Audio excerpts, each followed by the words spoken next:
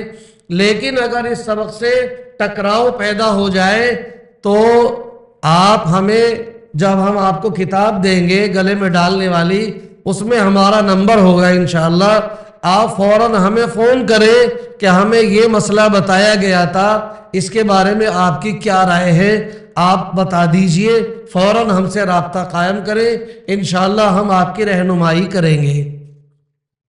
اب دلی سے جانے والے بھی اپنی بلڈنگ پر پہنچ گئے اور جدہ سے مدینے سے آنے والے بھی اپنی بلڈنگ پر پہنچ گئے۔ اب آپ تو کل ایک مشورہ دیا تھا کہ جاتے ہی بلڈنگ پر سامان رکھتے ہی فوراً آپ کو عمرہ کرنے کے لیے حرم دوڑ لگانے کی ضرورت نہیں ہے، بلکہ آرام کرنے کی ضرورت ہے، آرام کریں، کھانے کی ضرورت ہے، کھانا کھائیں، جو بھی تقاضا ہو، 2 گھنٹے 3 گھنٹے 4 گھنٹے 6 گھنٹے جتنا بھی وقت آپ کو درکار ہو، آپ اتنا وقت آپ آرام میں نکال سکتے ہیں۔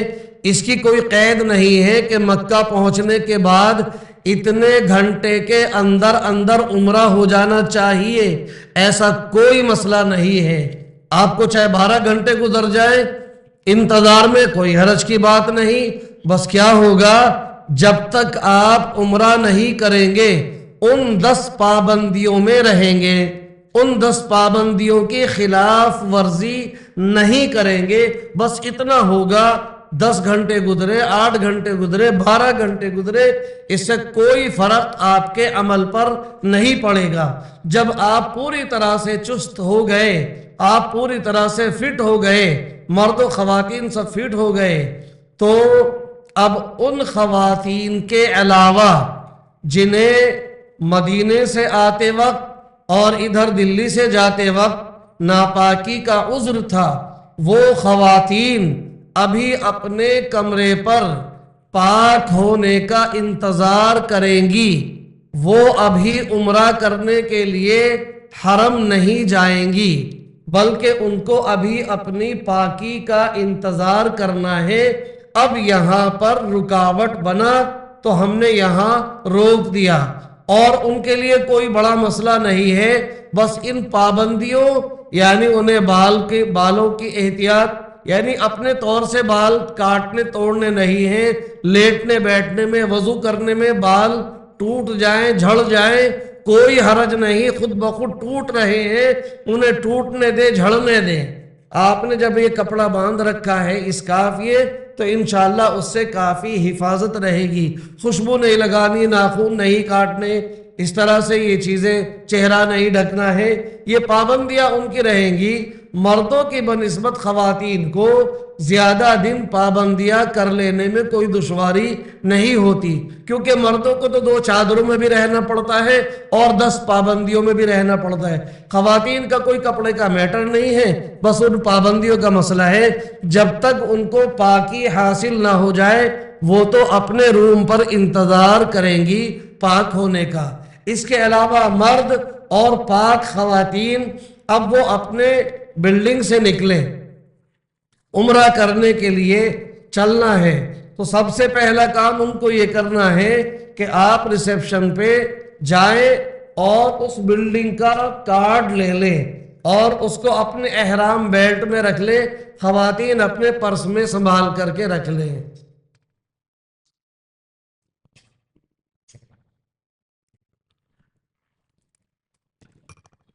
اور وہ رہنمائی کر دیں گے کہ بھائی بلڈنگ والے کہ جی ہماری حرم جانے والی بس کہاں سے ملے گی، وہ بتا دیں گے کہ کسی بلڈنگ کے قریب ہوگی، کسی بلڈنگ کے تھوڑے دور ہوگی، آگے جائیے، دائیں موڑیے، بائیں موڑ کر کے سامنے اسٹینڈ ہے، کسی کا ہوگا یہ رہا سامنے اسٹینڈ۔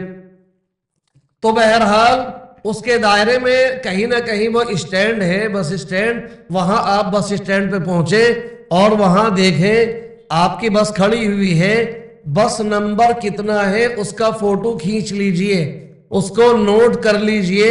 آپ کو یہ یاد رکھنا ہے کہ میری بس نمبر اتنی ہے، مثال کے طور پہ بس نمبر 10 ہے آپ کی، تو اب آپ نے اس کا فوٹو کھینچ لیا ہے اور اس کو محفوظ کر لیا۔